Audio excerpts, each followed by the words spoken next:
आमीन आमीन आमीन। सबको प्रेज लॉर्ड प्रेज लॉर्ड। आज के दिन के लिए परमेश्वर का शुक्र करते हैं जो इस महीने का 5वां दिन परमेश्वर ने हमें दिया। रात भी खुदा माँ उनको संभाल कर रखा, सुबह चले अभी तक जो खुदा ने कुछ संभाला। आप लोगों भी सुबह सुबह अपने काम कारोबार करने के बाद में या करते हुए खुदा का हजूरी में अपना समय निकाल रही हैं। परमेश्वर आप लोगों को बहुत आशीर्वाद है। परमेश्वर आप लोगों को सबको अपने अपने जगह पर तंदुरुस्त रखे, खुशी से रखे और परमेश्वर के बीच में और मगन रखे। आइए हम वचन सुनने के पहले हम प्रार्थना करेंगे। हमारा खुदा बाप, हम आपका शुक्र करते हैं आज के इस मौके के लिए। आपके बेटे यीशु मसीह के नाम से आपका हजूरी में इकट्ठे होने के लिए मौका दिया, धन्यवाद करते हैं। ये कितनी सौभाग्य हैं हम आपके नाम से जहाँ भी इकट्ठे होते हैं। पावन थोड़ा हो ज़्यादा हो, आपका पाक हजूरी हमारे बीच में है। तूने पिछले दिनों में हमको संभाला, रात पूरा हमको संभाला, कल पूरा हमको संभाला। आज जब दोपहर का समय आपका हजूरी में आए हैं, हम सबको अपनी हजूरी का खुशी से मालामाल करो। तेरा हजूरी में आनंद है, आनंद खबर पूरी भी है। आज तेरे वचनों को जो सुनने जा रहे हैं, तेरा वचन हमारे जीवन के लिए बड़ा लाभदायक निकले, हमारा आत्मिक बातों के लिए, हमारा शारीरिक बातों के लिए, ये दुनिया के जीवन के लिए, आगे के जीवन के लिए और जो लाभदायक हो जाए। मेरे खुदा जी तेरा शुक्र हो, तेरे नाम की तारीफ करते हैं।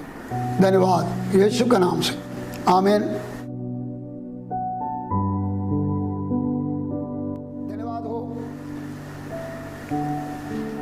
जो प्रभु ने हमें बार बार मौका देते हैं अपने घर में बैठ के उसी खुदा का हजूरी में खुदा के वचन को सुनिए। आज हम खुदा का वचन सुनने जा रहे हैं जो कल का बाकी हमारा मेन पॉइंट है, आंख उठा कर देखना। उसमें अलग अलग विषयों में हम ध्यान लगा रहे हैं। कल मैंने ये बताया था कि शर्मिंदा कौन होंगे। हमने 3 बातें देखिया। पापी लोग अपने पापों का जीवन करके वो शर्मिंदा है या लज्जित है। जो इंसान मूर्ति को ऊपर भरोसा रखते हैं, घमंड करते हैं, वो शर्मिंदा हो जाएंगे। तीसरी गल हमने ये देखा, जो मनुष्य के ऊपर भरोसा रखते हैं और वो शर्मिंदा हो जाएंगे। आज हम चौथी बात को देखना है कि जो पढ़ेंगे हम यिर्मयाह 17 बाब 13 पढ़िए। हे यहोवा, हे इस्राएल के आधार, जितने तुझे छोड़ देते हैं वे सब लज्जित होंगे। इसमें लिखा है कि जितने तुझे छोड़ देते हैं वे सब लज्जित होंगे। Those who forsake God will be ashamed, put to shame। जो परमेश्वर को छोड़ देते हैं, त्याग देते हैं, अंग्रेजी में forsake, उसका हिंदी अर्थ है त्यागना, छोड़ देना, भूलना। इधर यिर्मयाह नबी के द्वारा परमेश्वर के लोगों को और ये चेतावनी दिया, जो लोग खुदा को छोड़ देंगे वो शर्मिंदे हो जाएंगे। लेकिन आज हमने देखना परमेश्वर को त्यागना या छोड़ना इसका अर्थ क्या है, तो कैसा होंगे। पढ़ेंगे हम यहोशुआ 24 बाब 20 आयत पढ़ेंगे। यहोशुआ 24:20। यदि तुम यहोवा को त्याग कर पराये देवताओं की सेवा करने लगोगे, तो यद्यपि वह तुम्हारा भला करता आया है, तो भी वह फिर कर तुम्हारी हानि करेगा और तुम्हारा अंत भी कर डालेगा। हाँ जी, इसमें हम देख सकते हैं कि परमेश्वर को छोड़ने का, त्यागने का एक अर्थ यह है। जोशुआ अपने बुजुर्ग उम्र में लास्ट का समय इस्राएल लोगों को बुला के कहा, परमेश्वर को त्यागना इसका अर्थ यह है मूर्ति पूजा करना। भाई बहनों, बनिसरे लोग कनान में आगे काफ़ी देर हो गई, गैर लोगों के बीच में वो रहते थे। योशुआ अंतिम संदेश करके उन्हें बोला, आपका नज़दीक, आप उस देश में रहते हैं, मूर्ति पूजा का इलाका है, देव देवों का इलाका है। और उसने एक फैसला किया, मैं और मेरा घराना परमेश्वर का सेवा करूंगा। अगर तो मूर्ति पूजा करोगे, खुदा को छोड़ के मूर्ति पूजा करोगे। सो खुदा को त्यागने का अर्थ यह है, जीवित परमेश्वर की आराधना छोड़ के, उसको प्रसिद्ध को छोड़ के मूर्ति पूजा में चले जाना। क्योंकि बेनसरे लोगों में कई राजाओं ने भी ये मूर्ति पूजा में और जो है कि अपना जीवन को गुजारा था। जैसा सुलेमान अपना अंतिम समय पर मूर्ति पूजा में चला गया, कई इस्राएली राजा ने मूर्ति पूजा में चला गया। बेनसरे लोग भी अलग अलग समय पर मूर्ति पूजा एक बहुत बड़ा विषय थे। परमेश्वर के नबियों ने भी, परमेश्वर के लोगों ने चेतावनी बार बार देते रहा। सो पहली गल ये है, मूर्ति पूजा करना परमेश्वर का छोड़ने का बराबर है। हमें परमेश्वर की आराधना करना चाहिए, परमेश्वर की इबादत करना चाहिए। लूका का इंजील पहला बाब 72 कि हमारे बाप दादों पर दया करके अपनी पवित्र वाचा का स्मरण करें और वह शपथ जो उसने हमारे पिता अब्राहम से खाई थी कि वह हमें यह देगा कि हम अपने शत्रुओं के हाथ से छूटकर उसके सामने पवित्रता और धार्मिकता से जीवन भर निडर रहकर उसकी सेवा करते रहें। इसमें हम खुदा का वचन में हम देख सकते हैं कि परमेश्वर का सेवा, उसकी आराधना, उसकी इबादत कैसा करना, पवित्रताई में, धार्मिकताई में निडर होके, या किसी से डरना नहीं, हम निडर होके परमेश्वर की आराधना करना। लेकिन अगली गल ये भी लिखा है, निरंतर आराधना करना, सदा आराधना करना। परमेश्वर में तो भी बख्शे, हमको परमेश्वर को कभी त्यागे ना, मूर्ति पूजा में ना चले। क्योंकि खुदा का वचन में इब्रानिया 3 बाब उसकी 12 आयत में लिखा है, इब्रानिया 3 का 12 आयत पढ़ो। हे भाइयों, चौकस रहो कि तुम में ऐसा बुरा, लिखा है कि तुम चौकस रहो, तुम में से ऐसा बुरा और अविश्वासी मन ना हो, बुरा और अविश्वासी मन ना होए, जो तुम्हें जीवते परमेश्वर से, तुम जीवते परमेश्वर से दूर हटा ले जाए। ये हमेशा और खास रखे जो मूर्ति पूजा छोड़ के परमेश्वर के हजूरी में आए हुए लोगों के वास्ते बहुत बड़ा एक चेतावनी है। ऐसा बुरा और जो कि अविश्वासी दिल हमारे बीच में नहीं होना, हमारे अंदर नहीं होना, ताकि जीवित प्रभु को छोड़ के उस मूर्ति पूजा में चले जाए। सो ये हमने देखा। चौथी गल है, मूर्ति पूजा करना अर्थ ये, और खुदा को छोड़ने का एक अर्थ है हम मूर्ति पूजा में चले जाना। आगे हम बढ़ेंगे, व्यवस्था सार 29 बाब 25 आयत पढ़िए। तब लोग यह उत्तर देंगे, उनके पुरजों के परमेश्वर यहोवा ने जो वाचा उनके साथ मिस्र देश से निकालने के समय बांधी थी, उसको उन्होंने तोड़ा है और पराये देवताओं की उपासना की है, जिन्हें वे पहले नहीं जानते। बस इसमें लिखा है कि खुदा को त्यागने का अर्थ क्या जी? पहली गल मूर्ति पूजा करना अर्थ है कि खुदा को त्यागना। दूसरी गल खुदा का हुक्मों और विधियों को भूलना, ये खुदा को त्यागना है। हमें खुदा का वचन जो हमें दिया, जीवित वचन जो दिया, बाइबल हमारे हाथ में दिया है, वो हमारे दिल में है, हमारे मुंह में है। और ये जो वचन हम कभी भूलना नहीं। इसमें लिखा है कि हम खुदा का वचन को और भूलना परमेश्वर को त्यागने का बराबर है। लेकिन खुदा का वचन में लिखा है कि गिनती 15 बाब 40 आयत में लिखा है, पढ़ो। परंतु तुम यहोवा की सब आज्ञा को स्मरण करके उनका पालन करो। लिखा है कि हम खुदा के वचन को भूलना नहीं, बल्कि उसको स्मरण करके उसको पालना करना। हमारे जीवन में कभी ऐसा ना हो हम खुदा को वचन को भूल जाएं, उसके मार्ग पर चलने के लिए हम भूल जाएं और इस रीति से हम परमेश्वर को छोड़ दें। जो हम परमेश्वर का वचन को स्मरण रखिए और उस वचन पर चलिए। धन्य वो इंसान जो परमेश्वर का डर रखते हैं, उसके मार्गों पर चलते उसका भला होंगे। बहुत सारे आयशों के बारे में हम देख सकते हैं कि खुदा का वचन को स्मरण करो और उस पर चलो।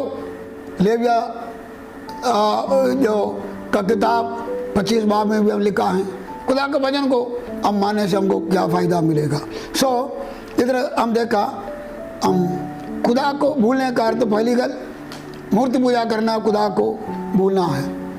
उसका वचन को स्मरण नहीं रखना, वचन पर नहीं चलना, हम खुदा को भूलना है। तीसरा से देखेंगे, जल्दी पढ़िए, दूसरा इतिहास 29 बाब 6 आयत पढ़िए। देखो, हमारे पुरखाओं ने विश्वासघात करके वह कर्म किया था जो हमारे परमेश्वर यहोवा की दृष्टि में बुरा है, और उसको तज करके यहोवा के निवास से मुंह फेरकर उसको पीठ दिखाई थी। इसमें लिखा है कि इधर इसके राजा और जो कि मित्र लोगों को बोलते, जब वो 25 साल में राजा बना, उसका पिता ने खुदा का भवन को बंद किया था।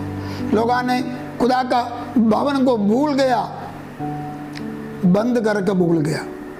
इधर लिखा है कि तुम खुदा का भवन को बंद किया, इसी तरह खुदा को छोड़ दिया। जब खुदा का भवन को हम बंद करेंगे, फिर खुदा को हम छोड़ देंगे। मैं आपको खुदा को छोड़ने का अलग अलग मतलब आपको बता रहे हैं। खुदा को भूलना इधर ये है, जैसे क्या ने कहा, तुम परमेश्वर का भवन को भूल के खुदा को छोड़ दिया। लेकिन इसके ने क्या किया, खुदा का भवन को खोला, मरामत किया, साफ किया और उसकी आराधना उस्तिद सब शुरू कर दिया। पुरोहितों को, याजकों को, लेवियों को इधर नियुक्त किया। खुदा का भंडार खोला ताकि लोग अपना दसवंत और सब कुछ उधर लेके आए। परमेश्वर का भवन में उस्तिद महिमा सब शुरू हो गया। जब खुदा का भवन को बंद करने का अर्थ क्या जी? बंद करने का अर्थ यह है, खुदा का भवन में क्या करते हैं? जबूर 5:10 में लिखा है कि अपार कृपा के निमित्त हम भय के साथ तेरे हजूरी में की आराधना करूंगा। खुदा का घर को बंद करने का अर्थ यह है, हम आराधना बंद किया। खुदा का हजूरी में क्यों आते हैं? उधर बलियां चढ़ाने आते हैं, हम शुक्रगुजारी का बलि चढ़ाने आते हैं। और भाई और बहनों, हम जब खुदा का भवन को बंद करने का अर्थ यह है जो है कि हम उस महिमा, अब हमारे होठों का कुर्बानी एक बहुत बड़ा बलिदान है, उसको हम बंद कर लेते हैं। खुदा का हजूरी में लोग क्यों आते हैं? अपना बेंदियों को लेके आते हैं, अपना प्रार्थना लेके आते हैं, कई बेंदियों को लेके आते हैं। खुदा का भवन बंद करने का अर्थ यह है, प्रार्थना वाला जीवन खत्म हो गया, आराधना बंद हो गया और शुक्रगुजारी बंद हो गया, प्रार्थना बंद हो गया। तब जबूर में लिखा है, आसाफ राजा बहुत सारे मुश्किल में पड़े थे, बहुत सारे सवाल थे, लेकिन आखिरी में वो सवालों को उत्तर के लिए पहले तो बहुत सवाल ही थे, लेकिन आखिरी में उसने खुदा का भवन में गया, उधर से उसको उत्तर मिला। भाई बहनों, खुदा का भवन बंद करने का अर्थ क्या जी? आप अपने सवालों में फंसे हुए हैं, हमारा उत्तर कुछ भी नहीं मिल रहे हैं, क्योंकि आराधना नहीं है, प्रार्थना नहीं है, शुक्रगुजारी नहीं है। हम अपने सवालों में और हमारे समस्याओं में पड़े हैं। जब खुदा का भवन बंद करते हैं और जो कि ये आराधना जो बंद है, याद रखो, हमें खुदा को छोड़ने का अर्थ है खुदा का भवन को हम भूल गया। हम खुदा का भवन को नहीं भूलना चाहिए। आज ये समय हो सकता है कि इकट्ठे होने वाला आराधनालय हमारे लिए भी बंद है और अभी थोड़ा उम्मीद है कुछ देर के बाद में खुल जाएंगे, लेकिन जगह हमारा घर में भी वो आराधना स्थान है। हमेशा आराधना के लिए और जो कि हमारा घर खुले रहे और जो कि प्रार्थना के लिए खुले रहे, उस्तित के लिए खुले रहे। नहीं है तो अर्थ यह है हम खुदा को छोड़ दिया है। ये था अगली गल। और खुदा को छोड़ने का अर्थ है खुदा का भवन बंद हो गया। और आगे हम देखेंगे और जो कि शर्मिंदा कौन होंगे हम देख आया। शर्मिंदा आज हम देखा जो खुदा को त्याग देंगे और जो वो शर्मिंदे होंगे। हम अलग अलग रीति से देखा त्यागना मूर्ति पूजा करना खुदा को त्यागना है, और खुदा का हुक्मों को भूलना चलना नहीं, वो खुदा को त्यागना है। खुदा का भवन बंद रहना, वो खुदा को त्यागना है। हम इस रीति से हम करें, हम शर्मिंदे हो जाएंगे। आगे देखेंगे शर्मिंदे कौन है, पढ़ेंगे यिर्मयाह 17 बाब 5 आयत पढ़िए। यहोवा यूं कहता है, श्रापित है वह पुरुष जो मनुष्य पर भरोसा रखता है और उसका सहारा लेता है, जिसका मन यहोवा से भटक जाता है। हाँ, लिखाएंगे जरा इंसान को भरोसा रखना, ये भी खुदा को भूल जाना है।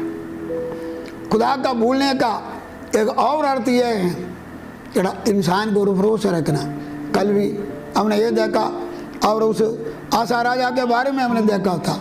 पहले उसने खुदा पर भरोसा रखा, उसका सारे जंगें जीत लिया, लेकिन जब उसने खुदा पर भरोसा रखा नहीं, बल्कि और दूसरे देश के राजाओं को पर भरोसा रखा, दूसरे लोगों को भरोसा रखा, खुदा ने अपने नबी को कहा कि ये भेजा, और जो कि खुदा के आगे सारे दुनिया पर फिरते रहते हैं, उन लोगों का सहायता करे जो परमेश्वर को पूरा भरोसा रखते हैं।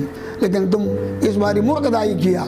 इंसान को भरोसा रखने से परमेश्वर को भरोसा रखना अच्छा है। अगर हम इंसान को भरोसा रखेगा, परमेश्वर वचन में लिखा कि हम खुदा को छोड़ दिया, खुदा को हम त्याग दिया।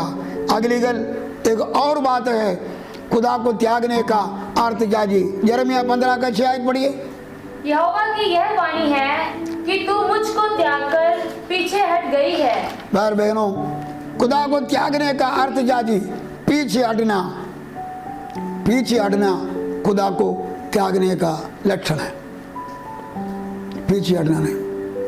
इब्रानी में लिखा, मेरा धर्मी बंदा विश्वास आगे बढ़ेगा। पीछे हट गए तो मेरा मन कुछ नहीं। इंसान पीछे क्यों हटते हैं? पीछे क्यों हटते हैं? हम एक छोटी सी बात है, जब मूसा 40 दिन और रात परमेश्वर का हजूरी में सीनाई पहाड़ में 10 हुक्म लेने गया था, पीछे हारून को छोड़ के गया था, जमावरी देकर चला गया, लेकिन उधर हम देख सकते हैं कि लोग पीछे हट गए। उन्होंने मूर्ति बनाया। मूसा, क्यों देर लगते हैं हमें हमारे आगे आगे चलने के लिए? कोई देवी देवता बना कर दो। और लोग मजबूर किया। हारून ने उन लोगों का सोना जेवर सब कुछ निकाल के एक सोने का बछड़ा बना कर दे दिया। उनके बारे में लिखा है कि 32 का 25 पढ़िए, निर्गमन 32 का 25। हारून ने उन लोगों को ऐसा निरंकुश कर दिया था कि वे अपने विरोधियों के बीच उपहास के योग्य हो गए। इसमें लिखा है कि हारून ने लोगों को खोल कर डाल दिया, खोल दिया, लूज कर दिया। लोगों का अपना मर्जी के मुताबिक उन्होंने खोल के उन लोगों का बातों को मान लिया। लोग पीछे हट गए, मूर्ति पूजा में आया, मूर्ति पूजा में आ गया। वजह क्या था?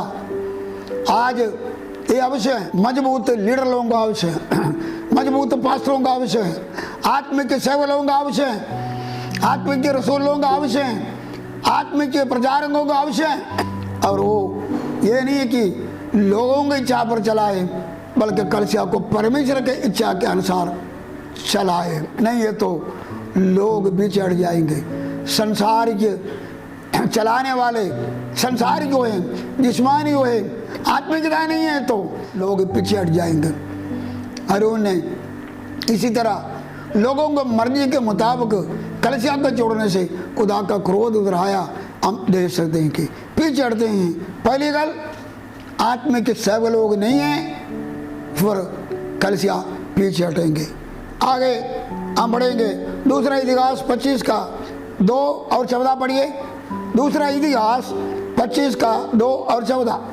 उसने वह किया जो यहोवा की दृष्टि में ठीक है। इधर लिखा है कि अमस्याह नाम का एक राजा था, लेकिन उसने शुरू में परमेश्वर का जो इच्छा था वही उसने किया। 14 पढ़िए। जब अमस्याह एदोमियों का संहार करके लौट आया, तब उसने सेईरियों के देवताओं को ले आकर अपने देवता करके खड़ा किया। अमस्याह पीछे हट गया। शुरू में बिल्कुल ठीक ठाक से, लेकिन जब उसको कामयाबी मिला, जीत मिला, फिर तो पीछे हट गया, वो देवदेवों के पीछे चला गया। याद रखो, कभी कभी हम पीछे क्यों हटते हैं? घमंड हमारे जीवन में आ जाते हैं, सबलदाई। और जो उषा राजा भी ऐसे ही थे, और ऐसे क्यों को भी घमंड आया। कभी कभी हमारे जीवन में खुदा का काम को देखे, खुदा के आयशों को देखे हम और जो कि घमंडी बन जाते हैं। वो घमंड के वसीले से हम नीचे गिर जाते हैं और जो कि हम पीछे हट जाते हैं, क्यों गिरावट का पगले घमंड आ जाते हैं। लेकिन कि परमेश्वर अधीन लोगों पर कृपा करते हैं, परमेश्वर घमंडियों को सामना करते हैं। जितना भी खुदा हमें ऊंचा करते हैं उतना हम नीवा होने का और आवश्यक है। सो पहले हम देखा पीछे हटने का कारण यह है, अरुण जैसा जिस्मानी सेवक लोग है जो खुला छोड़ने वाला सेवक लोगों के अधीन, और जो कि कल से आप पीछे हटेगा। दूसरा, जब हमको तरक्की होने नहीं मिलेगा, हम घमंड में आके फिर हम पीछे हट जाते हैं, हम हलीमी से चलना। तीसरी गल लिखा है कि दूसरा तिमुथियुस 4:10 में लिखा है कि तिमुथियुस संसार को प्रिय जान के थिस्सलुनीके के ऊपर चला गया, मुझे छोड़ के चला गया है। लिखा है कि देमास दूसरा तिमुथियुस 4:10 में लिखा, देमास संसार को प्रिय मान के मुझे छोड़ के थिस्सलुनीके में चला गया। अर्थ यह है, कभी कभी हम संसार का प्यार में आ जाते हैं, हम पीछे हट जाते हैं। संसार का प्यार परमेश्वर के साथ दुश्मनी है। भाई बहनों, हम संसार से प्रेम नहीं करना, और अंगों को काश, जिसों का काश, जीवन का घमंड जो परमेश्वर की तरफ से नहीं है। हम संसार के प्यार से दूर रहिए, परमेश्वर को उसी प्यार करिए। सो आज हम खुदा का वचन एक चौथा पॉइंट ही हमने सीखा कि लज्जित कौन होते हैं? जो लोग जो और खुदा को छोड़ देते हैं और वो लज्जित होते हैं। खुदा को छोड़ने का और अर्थ हमने देखा, मूर्ति पूजा खुदा को छोड़ना है, और खुदा का हुक्म को स्मरण नहीं करना, आज्ञाकारी नहीं होना, खुदा को छोड़ना है। और जो है कि खुदा का भवन को हम भूल जाना, खुदा को त्यागना है। इंसान को भरोसा रखना, खुदा को त्यागना है। पीछे हटना, खुदा को त्यागना है। याद रखिए, ये कमियां बेशक हमारे जीवन में ना आए, हम खुदा को छोड़े ना। असाब ने बोला, परमेश्वर के नज़दीक रहना मेरे लिए अच्छा है। जो खुदा से दूर हो जाएंगे नाश हो जाएंगे। कितने लोग हैं खुदा से दूर हो गया। हम खुदा का नज़दीक रहिए। हम आने वाला समय इसको और हम आगे रखेंगे। 4 बातें मैंने बोला, कौन शर्मिंदा हो जाएंगे? पहली गल हम देखा, जब मूर्ति पूजा में जो पाप में चले जाएंगे और जो कि वो शर्मिंदा हो जाएंगे। अगली गल ये लिखा है, जो मूर्तियों पर फक्र करते हैं, भरोसा रखते हैं, वो शर्मिंदे हो जाएंगे। तीसरा हमने ये देखा है, इंसान को जो भरोसा रखेगा और वो शर्मिंदे हो जाएंगे। आज चौथी बात हमने देखा, जो लोग खुदा को त्यागेगा वो शर्मिंदे हो जाएंगे। त्यागने के बारे में बहुत सारे बातें हमने देखा। परमेश्वर हमको तो भी बख्शे, हम परमेश्वर के साथ जुड़े रहिए और हम उसका उड़ी करिए, उसको ढूंढिए, उसके हजूरी में रहिए। खुदा आपको बरकत देगा। आइए प्रार्थना करें। हमारे खुदा बाप, हम आपका शुक्र करते हैं, आज का मौका तूने हमें दिया, हम आपका हजूरी में इकट्ठे हो सके। मेरे खुदा जी, हमारे अंदर कभी भी ऐसा कोई बुरा और अविश्वासी मन ना हो जो जीवन दे परमेश्वर को त्याग। बहुत सारे लोगों ने तुझे त्यागा, मूर्ति पूजा के वसीले से, तेरे भवन को भूलने के वसीले से, इंसान को भरोसा रखने से, पीछे हटने के वसीले से। हमें तो भी बख्शो, हम तेरी आराधना करें। मेरे खुदा जी, तेरे भवन को हमेशा याद रखें, प्रार्थना को हमेशा याद रखें। प्रार्थना करने वाले बने, आराधना करने वाले बने। जब समान नज़दीक आ गया, हम तेरे हजूरी में इकट्ठे होना, प्रार्थना करना, स्तुति करना, उसको ज़्यादा हम करें।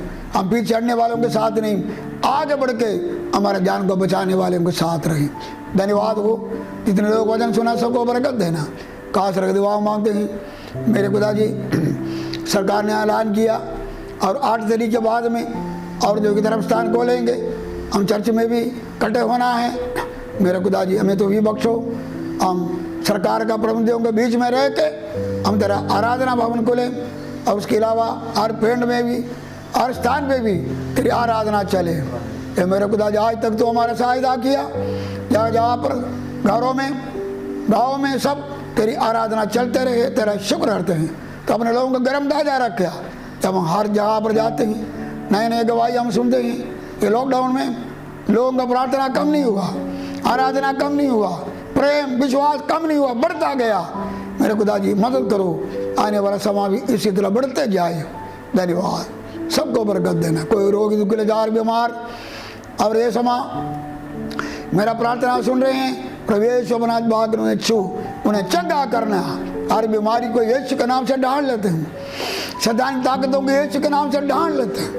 मेरे खुदा जी, मैं प्रार्थना करते हैं, कारोबार रुकावटें सारे दूर करो, हर एक को कारोबार का रास्ता खोल दो खुदा। मेरे खुदा जी, तंगियां तकलीफों से लोगों को बचाओ, रोगों दुखों से बचाओ, हर घर में, हर दिलों में खुशी हो जाए और तेरे बीच में मगन रहे। वचन के अनुसार चलने के लिए सबको ताकत देना, यीशु मसीह के नाम से। हमारा खुदा हम यीशु मसीह अनुग्रह, खुदा बाप का प्रभु की संगति हम सबके साथ भी, सारे संतों के साथ आज लगे होते रहेंगे। आमीन आमीन। हालेलुया। खुदा सबको बरकत दे।